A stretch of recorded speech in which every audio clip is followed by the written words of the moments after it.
My wife's family treated me like a nobody until I built a successful auto business. They tried to avoid the post-nup. So one move I made left them silent and powerless. I met Vanessa on a sweaty June afternoon in Austin, Texas, at a music festival called Cedar Sound. I was there with some buddies from trade school, not expecting much more than cheap beer and loud country bands. Then she showed up, this tall, graceful girl with a sun hat and the kind of confident smile that made you straighten your back without realizing it. My name's Dean. I was 23 back then, fresh out of trade school and working at a mechanic shop in a small town called Burnett. Mostly oil changes, some brake jobs. The usual. I wasn't exactly living the dream, but I had a steady paycheck and a beat-up '84 Chevy that ran better than she looked. Vanessa didn't belong there, not really. You could tell from the way she talked, the way she dressed. Polished. Precise. But when she told me she was a veterinary student at Texas A&M, I figured she was just another college girl slumming it at a country fest. Until she mentioned her family bred horses. Like prize-winning, million-dollar thoroughbreds. Still, she laughed at my jokes. She wasn't stuck up. And when she sipped from my beer and wrinkled her nose, calling it motor oil in a can, I just shrugged and told her that's what real Texans drink. She rolled her eyes but kept talking to me. We exchanged numbers before she left. I thought she'd forget about me the second she got back to her world of stables and monogram luggage. But she texted the next morning, then called, then started coming down on weekends, sometimes staying overnight in my shoebox apartment above the garage. Vanessa was smart and driven, and she lit up any room she walked into. I didn't just fall in love with her, I tumbled, head over boots, in record time. It didn't take long to realize we came from different planets. Her folks, Hank and Lorraine, owned over 1,000 acres in Marble Falls. They threw dinner parties with catered barbecue and monogram napkins. Her dad wore pressed jeans and spoke with the kind of quiet authority that made you check your posture just being near him. They never said anything rude to me directly, but I knew what they were thinking. They'd shake my hand and ask polite questions, but their eyes flicked over my boots like I dragged mud in their house just by breathing. The first time I had dinner at their ranch, I brought a bottle of cheap red wine. Lorraine didn't even open it. Just smiled and said, "We've already decanted something lovely," like I'd offered her grape juice in a mason jar. But Vanessa didn't care. Or at least, she said she didn't. We kept dating. I spent weekends at her place, she spent time at mine. I cooked for her, nothing fancy, just chili or grilled burgers, and she'd laugh like it was gourmet. About a year in, I decided to propose. I cleaned out the old barn behind the garage, strung up some lights, and laid out a blanket with a cooler of Lone Stars. When she walked in, I was shaking so bad I almost dropped the ring. But I asked her anyway, and she cried before she even said yes. We hugged. We kissed. She whispered that she loved me more than anything. But when I looked up and saw her dad leaning against his truck nearby, watching us like we were an animal he didn't trust, I felt something shift. Like a quiet warning I didn't quite understand yet. I told myself I'd earn their respect eventually. That was the night I learned love's not always enough. It was a Saturday afternoon when Hank asked if he could have a word. I figured we were going to talk about the wedding, maybe the venue, or the guest list. Vanessa and her mom were inside looking through fabric samples, and Hank motioned for me to follow him out to his office in the back of the house. His office was all darkwood and cowhide, with hunting trophies on the walls and a faint smell of old cigar smoke. He gestured for me to sit, then closed the door behind him. I'd never been alone with him before. The silence made me sweat. "Dean," he said, resting both hands on the desk. "I want to talk to you about something that'll make this whole marriage thing a little smoother. For everyone." Then he slid a folder across the desk. I opened it, expecting seating charts or vendor quotes. What I found was a stack of legal paperwork. The first page had the words "postnuptial agreement" in big, bold letters. I felt my ears burn. "It's just standard," Hank said casually, like we were discussing insurance. "Our family's got assets, the land, the horses, a couple LLCs tied to the ranch. This just protects what's already in place." I couldn't even look up. "I don't want you thinking this is personal," he added. "It's just what we do. Business is business." The application was clear. I wasn't family. I was a potential liability. I nodded slowly, pretending to understand. Truth was, I'd never even seen a post-nup before. I was a mechanic, not a lawyer. But I flipped through it anyway, trying to keep my hands from shaking. There were clauses about inheritance, trusts, who got what if the marriage didn't work out. "Vanessa's aware of all this," he added, like that made it better. My stomach turned. I didn't say much. What could I say? That I didn't want to sign it? That I felt like dirt? Like I wasn't good enough for his daughter? I signed the damn thing. Right there at his desk. He nodded, satisfied. Like I'd passed some kind of test. But I didn't feel proud. I felt gutted. When I got back inside, Vanessa was still flipping through swatches with her mom. I pulled her aside and asked if she knew about the post-nup. "Oh yeah," she said, brushing it off. "It's nothing. Just something Dad makes everyone do." like a family tradition. She kissed my cheek and said we'd laugh about it someday. But I didn't feel like laughing. The wedding was 3 months later. Big white tent on the family ranch. Rows of white chairs, horses in the background. Fancy catering. A live band that played classic country with just enough twang to impress the old folks. My side of the aisle looked like a high school reunion from Burnett. My mom wore her nicest church dress and nervously clutched her purse the whole time. My Uncle Bill showed up in jeans, despite my warning. They smiled, they tried, but they didn't fit. You could feel it. Vanessa looked like something out of a magazine. And I was proud, don't get me wrong. But I also felt like I was borrowing someone else's life. A groom in a rental world. When we said, I do, I meant every word. But in the back of my mind, I kept thinking about that folder. That signature. The way her dad didn't smile once the whole damn ceremony. Like he was still deciding if I was worth the trouble. Right after the honeymoon, I got to work. There was a garage downtown that had been sitting empty for 2 years. Busted windows, weeds growing through the cracked asphalt. Everyone said it was a money pit, but I saw something in it. I'd saved every extra dollar I could since trade school, took out a small business loan, and bought the place with a handshake and a promise to make it shine again. I named it Hawthorne Customs, after my granddad's old road. It started as a regular shop, brake pads, tire rotations, nothing flashy. But I had a vision. I wanted to specialize in custom restoration, old trucks, muscle cars, classic Chevys from the 60s and 70s. Things with soul.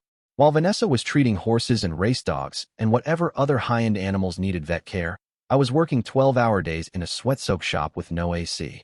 I skipped dinners, missed weekends, canceled plans. I'd come home covered in grease, fingers raw, back aching, and she'd be asleep on the couch with vet journals on her lap. At first, she said she understood. We're both building something, she'd say with a tired smile. This is what we signed up for. But over time, the smiles got tighter. Her tone changed. Dean, you said you'd be home by 7. Or, you missed brunch with my parents again. And then came the big one. Why do you always look so tired? One night, I walked in after pulling a double shift, and she was sitting at the kitchen island with her laptop open and a glass of red wine in hand. You're turning into a ghost, she said. I stood there in my coveralls, stinking of transmission fluid, wondering if she'd ever seen what it took to build a dream with your hands. It wasn't all bad. In fact, things started looking up, fast.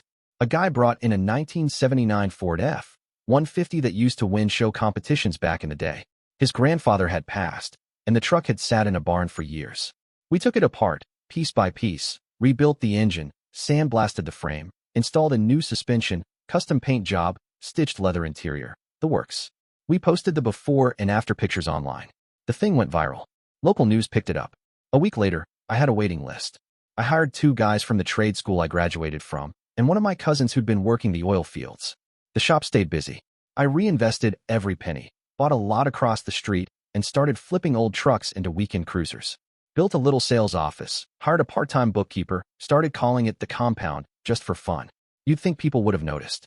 But at Vanessa's family dinner the following month, Hank didn't even mention it. Not a single question. Lorraine made a passing comment about how lucky Dean is to have such a stable trade. Like I was still patching flat tires at a Jiffy Lube. It ate at me. Vanessa barely noticed, or maybe she didn't want to. Every time I brought it up, she'd wave it off. You're too sensitive, she'd say. My parents just don't get what you do. It's not personal. But it was personal to me, because I'd poured everything I had into that place. Blood, sweat, hours no one would ever see. And I was making something, not just a business, but a future. Something that mattered. Something real. But to them, I was still the guy who signed a POSTNUP and showed up to brunch in steel-toe boots. I wasn't looking for applause. I wasn't even looking for praise. But damn, a little respect would have gone a long way. By the end of our 2nd year of marriage, things had settled into a rhythm, but not always a good one. Vanessa and I were like 2 trains on parallel tracks. We waved when we passed each other, smiled out of habit, but we weren't riding together anymore. That's when Hank started calling me. It started casual. A question about truck models. A chat about fleet mileage. Then one day, he invited me out to the ranch for coffee, just the 2 of us. He sat across from me in the same office where I'd signed that damn POSTNUP, a stack of spreadsheets on his desk. I'm looking to update the hauling fleet, he said. Too many breakdowns, and the insurance is getting ridiculous. You've got a good eye for what works. Thought I'd get your take. It felt weird. Respectful, almost. But not quite. Like he was borrowing my knowledge, not acknowledging it. Still, I helped him. Gave him recommendations, even drew up a cost projection. And for a second, I thought maybe this was the start of something better between us. Then Lorraine cornered me after Sunday lunch. She was drying wine glasses while I helped load the dishwasher, And without looking up, she said, "Vanessa's so lucky, you know. Most men in your position would have coasted, but you've done well for yourself. Really pulled yourself up." I thanked her, even though it felt like a compliment with a leash attached. She went on. "I mean, who would have thought? You marrying into this family and building something of your own. It's admirable." She paused just long enough to make me feel it, then smiled. "We feel very blessed that Vanessa chose so wisely." The words set heavy in the air, like she'd finally admitted what they'd always thought, that I was a risk. That Vanessa had rolled the dice, and somehow I'd come out a good bet. A couple weeks later, Hank called me again. Said he wanted to talk. We met at a steakhouse he liked. He ordered for both of us without asking. Midway through the meal, he cleared his throat and said, "I think it's time we update the POSTNUP." I froze. He took a sip of his bourbon. "It doesn't reflect your current status. You've proven yourself. The contract's outdated. Might as well void it." I didn't say anything. "It's the fair thing to do," he added, like that settled it. Vanessa brought it up that same night. She was quieter about it. Said it felt silly to keep something like that in place now that we were both successful. "It just makes it seem like you don't trust me," she said. I asked her flat out if the idea came from her or her parents. She hesitated, just for a beat. "But I saw it." "That's not the point," she said. "It makes us look cold. Transactional." I stared at her, trying to remember the girl who used to laugh at my chili and curl up next to me on a twin mattress with oil-stained sheets. I couldn't tell anymore if she was fighting for us, or for the version of us her parents had finally accepted. And I started to wonder, when push came to shove, who would she fight for? I booked the cabin thinking maybe a change of scenery would help us breathe. It was tucked up in the Texas Hill Country, surrounded by oak trees and silence. No phones. No noise. Just me and Vanessa, away from her parents, her clinic, my garage. I packed up groceries, wood for the fire, and a bottle of bourbon we never ended up opening. I didn't tell her the real reason I wanted us out there until the second night. We were sitting on the back porch. The sun had just dipped below the trees, casting long orange streaks across the lake. Vanessa had a blanket over her legs, mug of tea in her hands. She looked tired. Or maybe I just hadn't seen her that relaxed in a while. "Why now?" I asked quietly. She turned toward me. "What?" "The POSTNUP. Why is it so urgent all of a sudden?" She looked down at her mug. "Because it feels wrong now. You're doing well. We're equal. Why keep something in place that assumes the worst?" I leaned forward, resting my arms on my knees. "Is that really how you feel? Or is that what your dad wants?" Her jaw tightened. "Don't do that." "I'm asking because I need to know," I said. "Whose idea was it? Yours or theirs?" She didn't answer right away, just stared out at the lake like it might give her an out. "I think it's both," she said eventually. "Dad mentioned it. Yeah, but I've thought about it too. I want us to be clean. No lines drawn. No lines drawn," I repeated. "Except when your family hands me contracts like I'm a threat." "That was different," she snapped. "That was before. Things have changed." I stood up and walked to the railing, needing space. "They haven't changed, Vanessa. They're just pretending they have because now I'm useful. Profitable." She came up behind me. "You're being paranoid." "Am I?" I turned to face her. "They never respected me. Not when I was fixing brakes for a living. Not when I signed that POSTNUP without a fight. Now that I've got something they recognize? Now they want me to tear it up and pretend we're all equals." "You think I'm in on some scheme," she said, her voice sharp. "That I'm using you?" "I think you're not standing up to them," I said. "I think you're so used to their approval that you'd rather keep the peace than be honest with me." Her eyes filled, but she didn't cry. Vanessa never cried when she was angry. She just turned cold. "You're insecure," she said. "That's what this is. You can't handle the fact that we come from different places." "You're damn right we come from different places," I said. "Where I'm from, loyalty isn't optional. Respect isn't negotiable. And control isn't love," she shot back. "You're trying to make me pick sides." I stepped back. Maybe I am. Because I need to know who's actually on mine. Neither of us said anything after that. We slept in separate rooms that night. No words. No apologies. The next morning, we packed up the truck in silence. She didn't touch the bourbon. I didn't touch her hand. The drive back felt longer than the drive up. Something had broken between us, not loud, not dramatic. Just a slow, invisible crack stretching down the middle of everything we'd built. I knew something was off the second I pulled into the driveway. Vanessa's car was already there. Nothing unusual about that.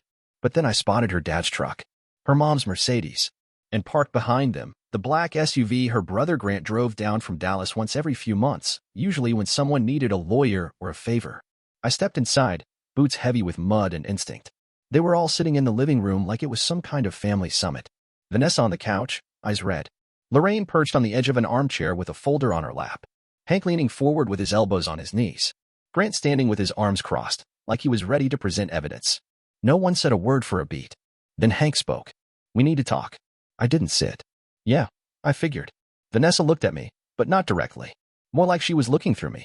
I hadn't seen that expression before, part regret, part guilt, part something I couldn't name. Lorraine opened the folder on her lap. Printed papers. Legal documents. Again. You know what this is about, she said quietly. No, I said, my voice flat. I know what you wanted to be about. That doesn't mean I agree. Hank cleared his throat. Dean, this isn't healthy. This tension. This wall you've built. We're trying to be reasonable here. You mean trying to wear me down? I asked. Because that's what this looks like. Grant spoke for the first time, voice smooth like he was back in a courtroom. No one's here to pressure you. But the POSTNUP was written under conditions that don't apply anymore. You're both successful now. You're building a future together. Keeping that document in place just sends the wrong message. To who? I snapped. Your colleagues? Your dinner guests? People who might think your daughter married a mechanic and lost control of her empire? Don't be dramatic, Lorraine said. This is about protecting your marriage. Vanessa stood up. Dean, can you just listen? I have been listening, I said. For months. Listening to how I should handle things differently, act more grateful, smile at people who've never respected me. I turned to her. Is this how you handle it now? Lining up your family like a jury? She looked hurt. I didn't want it to be like this. But you kept refusing to even talk about it. Because every time we do, it's not really about us. It's about them. Hank stood up, folding his hands like a preacher. Dean, we're trying to make peace. You're trying to make me surrender, I said. There's a difference. Lorraine's voice cracked, full of false warmth. Vanessa could have married anyone. She chose you. All we've ever done is support that. You handed me a contract and told me to smile through it, I said, my voice rising. Don't rewrite history. Vanessa's eyes welled, but she didn't move. I'm staying at my parents' place for a while. Just like that. I didn't try to stop her. I didn't beg. I just walked past them all, through the hallway, out the back door. I didn't get 5 steps before my phone buzzed. Unknown number. Then a text. Claire. Hey, it's Claire. I think we should talk. Can we meet? Privately. Vanessa's cousin Claire. The quiet one at every gathering. Always watching, never saying much. I stared at the message, thumb hovering. Something in my gut told me this wasn't just about checking in. It was about everything they weren't saying. Everything Vanessa wasn't saying. And the moment I replied, sure. When and where? I knew my life was about to change. Claire chose a little roadside diner 30 minutes outside Marble Falls. The kind of place with peeling vinyl booths, bad coffee, and a jukebox that hadn't worked since the early 2000s. I got there early and sat facing the door, hands wrapped around a cup I wasn't drinking from. She walked in wearing jeans, a hoodie, and no makeup. Not the usual polished ranch girl look Lorraine drilled into the women in their family. Claire looked like someone who hadn't slept. Maybe hadn't stopped thinking. She slid into the booth across from me and didn't bother with small talk. I didn't know if I should say anything, she said, voice low. But I've been keeping this to myself too long, and I think you deserve to know. I sat still, not breathing, waiting. Claire fidgeted with the edge of her napkin. I overheard something a few weeks ago. At the house. I was in the pantry. Lorraine didn't know I was there. She swallowed. Vanessa was talking to her mom about dissolving the POSTNUP. Not because she believed it was outdated. Because once it was gone, she planned to leave. I blinked. What? She said it would be easier to walk away once it was null. That with no contract in place, there'd be no mess. She'd keep the sympathy, her name, and her share of the image. I felt like the ground shifted under me. Claire went on. There's more. She's been seeing someone. A trainer from that show barn down in Dripping Springs. They've been meeting during weekend calls she said were emergencies. I overheard her telling Lorraine that it would all come together clean once the POSTNUP was out of the way. Jesus. I whispered, more to myself than her. Claire looked like she hated saying it. Hank and Lorraine know. They're helping her. They want it kept quiet. They've got lawyers lined up. The whole push to void the POSTNUP. It's part of the plan. I sat there in silence. I wanted to believe Claire was lying, or confused, or maybe even stirring the pot for her own reasons. But something in her face, something exhausted and real, told me she wasn't. I looked at her. Why are you telling me this? She looked down. Because I used to think they were just stuck up. But now I see it. They're cruel. And you've been nothing but respectful. I watched them freeze you out, dismiss you, use you. You don't deserve this. I nodded slowly, swallowed hard. Can I use you as a witness if it comes to that? She looked up. Yes, I'll stand by you. After she left, I sat there for another hour. Then I went home and started pulling everything. Bank statements, phone logs, gas receipts that didn't match her stories, odd charges from gift shops in Dripping Springs. I made a folder. I made copies. And for the first time since I married Vanessa, I wasn't hoping to save the relationship. I was preparing for war. I didn't give Vanessa a warning. No, we need to talk. No dramatic setup. Just called her one afternoon and asked her to meet me at the house to sign some paperwork. She showed up with a tight smile and a designer handbag, the kind she used when she wanted to remind me of who she was. "You've been dodging my texts," she said as she walked in. I didn't answer. I placed a manila folder on the dining table and motioned for her to sit. She looked at it like it might bite her. "What's this?" she asked, not touching it. "Evidence," I said simply. "Of what?" I slid the folder toward her. "Your affair. Your plans. The financial lies. All of it." Her face didn't register shock, just cold calculation. She opened the folder with steady fingers, flipping through pages. Screenshots. Receipts. Mileage logs from her car that didn't match her alibis. And a note from Claire, a sworn statement signed and notarized. Vanessa didn't cry. She didn't deny it either. "You went through my stuff?" she asked instead, voice icy. "I followed the trail," I said. "Didn't have to go far. You left it all behind like I was too dumb to notice." She pushed the folder away. "So what now? You want to punish me? Make a scene? Tell the world what a terrible wife I am?"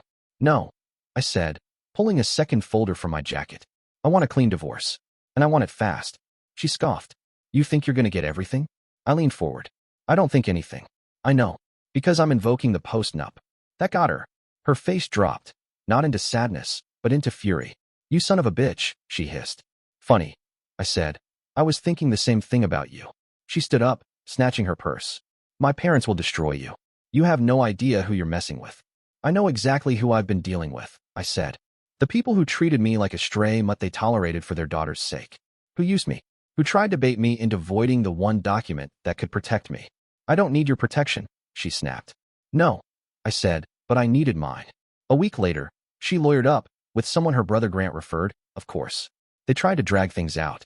Claimed emotional manipulation, joint business exposure, all kinds of nonsense. My attorney, a no-BS woman named Carla who'd seen it all, handled every claim like a surgeon. When it came time for court, Vanessa's side showed up with polished arguments and family name-dropping. My side showed up with receipts. Claire testified. Calm, steady, and detailed. Vanessa's lawyer looked ready to crawl under the table. In the end, the court upheld every word of the POSTNUP. Vanessa got nothing. No stake in my business. No slice of the car lot. No spousal support. She walked out of that courtroom with a handbag and a last name she couldn't wait to change. Outside, Hank and Lorraine refused to look at me. Lorraine wore sunglasses and a fake smile. Hank looked like someone had knocked the wind out of him. I didn't gloat. Didn't speak. I just walked to my truck, slid into the driver's seat, and let the silence fill the cab. They thought they buried me with that POSTNUP. Turns out, it was the only thing that saved me. I didn't hear from Vanessa for a while after the court ruling. Word got around fast in Marble Falls, especially when something juicy happened to a family with a name like hers. It was all whispers at feed stores and sideways glances at the farmer's market. "Did you hear? And can you believe it?" And that poor girl, left with nothing. But I didn't feel sorry for her. Not anymore. A few weeks after the dust settled, I heard through Claire that Vanessa's affair had fizzled out fast. Turns out the equestrian trainer wasn't in it for love, just thought he'd hit the jackpot when he saw the ranch girl with the doctor title. But when she told him there'd be no land, no assets, no big divorce payout, he disappeared like a puff of dust on a dry trail. She called him. He ghosted her. Just like that. Then came the real blow, the one I didn't see coming. The ranch started to crumble. Hank and Lorraine had been covering cracks with pretty smiles and borrowed money for years. All that bravado? All those comments about old Texas pride and our legacy? It was held together with high-interest loans, debt on top of debt, and a whole lot of pretending. I guess Vanessa's divorce drew too much attention. Bankers started asking questions. One of their longtime lenders pulled out of a refinance deal. Taxes came due. Then one of their champion studs, a $1 million stallion they'd banked their breeding program on, failed a major performance test. The foreclosure notices came next. Claire texted me one evening. "They're losing the North pasture. Auction scheduled. House might be next." I didn't reply. But a part of me felt it, not joy, not revenge. Just a cold kind of closure. Meanwhile, I kept building. Hawthorne Customs expanded into a second location outside of Austin. I hired a marketing kid who got our builds featured in a couple car magazines, and before I knew it, I had people shipping cars from out of state. I bought a lakeside property about an hour from town, nothing flashy, just a quiet, open piece of land with a view that made you breathe deeper. I built a cabin there with my own hands. Spent weekends framing the walls, sanding floorboards, stacking stones around the fireplace. It was mine. Every nail, every cut. It gave me peace I didn't know I'd been missing. Then one evening, months after everything, Vanessa showed up. Unannounced. On my property. She stood outside the cabin like she didn't know what to say, hair pulled back, no makeup, eyes puffy like she'd been crying. She looked smaller somehow, not physically, just less sharp. "Dean," she said quietly. "Can we talk?" I didn't move. "Why are you here?" She swallowed. "I messed up." "I know. I thought I was doing the smart thing," she said, eyes filling. "I thought I could control everything, that I'd always have options. But I lost everything. Everyone. I waited. I miss you," she said finally. "I miss what we had. Can we try again? Please." I looked at her for a long time, and I realized I didn't feel anger, or longing, or even sadness. I just felt done. "No," I said softly. "You had your chance, and you used it to hurt me." She nodded slowly, wiping a tear from her cheek. "I understand." Then she turned and walked back to her car. I stood there on the porch, watching her drive away. And for the first time since all this began, I didn't feel like the guy who got left behind. I felt like the man who walked out of the fire standing taller than he went in. I never planned on becoming a symbol of anything. But after everything that happened, the divorce, the lies, the fallout, people started treating me like some kind of local legend. The guy who married up, got burned, and walked away not just alive, but thriving. Truth was, I wasn't interested in being anyone's story. I just wanted peace. Real, earned peace. I kept my head down and focused on the work. Business at Hawthorne Customs was booming. I opened a mentorship program for young guys and girls coming out of trade school, kids like me once, who didn't have the right last name or handshake but had fire in their gut and dirt under their nails. I called it The Lift, a free program that offered hands-on shop experience and business classes on nights and weekends. I didn't want them to just fix cars. I wanted them to build lives. One of my first students, a kid named Ramon, hugged me after class one day. Said no one had ever told him he was good at anything before he came through my garage doors. That meant more than all the magazine features or interviews or car show trophies. I started doing things I'd always put off. Learned how to smoke a brisket the right way. Took a weekend trip to Big Bend, just me and a tent and the stars. I even started writing. Not a book or anything, just thoughts, lessons, quiet reflections on what I'd been through. I titled one of them, The Power of No, and posted it on my shop's Facebook page, not thinking anyone would really care. It got shared over 3,000 times. Small business forums picked it up. I started getting emails from folks all over the country, mechanics, contractors, welders, thanking me for saying what they couldn't. That no is not weakness. That boundaries are not bitterness. That walking away from people who don't respect you is not failure. It's survival. It was never about revenge. It was about reclaiming the parts of me I'd given away, the silence I swallowed, the pride I traded for acceptance, the dignity I signed over in a horse barn under string lights. Now, I held it all again, and I wasn't giving it up. One night, after closing up shop, I walked the garage floor alone. The place was quiet except for the buzz of a radio left low in the background. I stopped in front of a '67 Chevy Impala, my own rebuild. Midnight blue, chrome trim, purring like a dream under the hood. I turned the key. The engine roared to life, low and steady, familiar, faithful. I didn't need anyone beside me in that moment. No crowd, no applause. Just me, the sound of something I built from nothing, and the simple, powerful truth. I made it, and I never needed their permission to begin with.